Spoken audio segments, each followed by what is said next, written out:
All right, guys, welcome to another day of 3-minute takeaway. I am testing a few things out. Quite a number of things, actually, as we're getting ready to close in on the last full month of the 365-day challenge. October will be the final month. I've got thoughts. I've got plans. Got a lot of stuff to cover in the month of October. Today says, how do I want people to describe my leadership when I'm not in the room? It's a leadership question. How do I want people to describe my leadership when I am not in the room?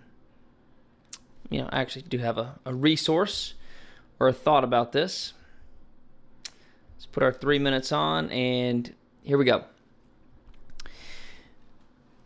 I've always heard great leadership is both felt in your presence and in your absence. Now, why is it that way? Well, I think it's because we work through the levels of leadership. Are you familiar with John Maxwell's 5 levels of leadership? Hold that thought. Okay, if not, this is a book that I would put in your leadership library, the 5 levels of leadership. And in it, John Maxwell breaks down the different levels of leadership. A lot of times, you're just always leading from the lowest level. You've got to develop through the levels, and he actually has a graph here about the different levels of leadership. We'll just run through them real quick. Level number 1 is the position level of leadership, the position level. And he says, this is where people follow you because they have to. Maybe you're just the person in charge at work. You have a different shirt than everybody else, a different name tag than everybody else. You are a position leader. Somebody put you in charge, which is a place where we all start, but it's a horrible place to stay. If 5 years from now you're saying do it because I said so, probably don't have a lot of impact as a leader. So then we move from position to permission, level 2, which is people follow you because they want to. They want to.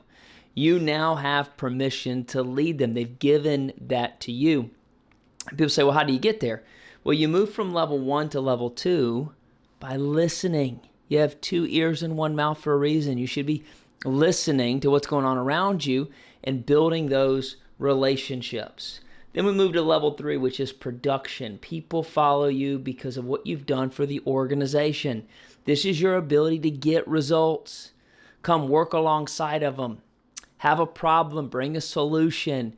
What you're contributing to the organization makes you a production level leader. Then you move to level 4, which is rare air, people development. People follow because of what you've done for them.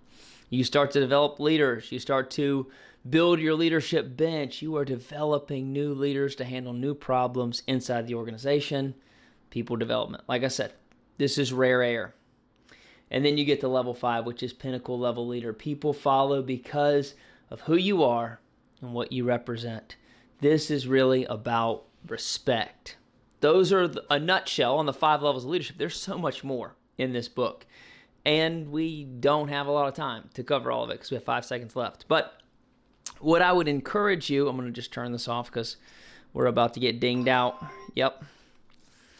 What I would encourage you to think about is how you want people to describe your leadership when you're not in the room. Are you a people developer?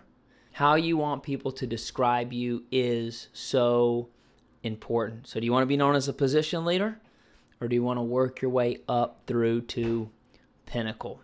It's a decision you got to make today. If you don't have this book, I'm going to encourage you, pick it up. I'll see you tomorrow.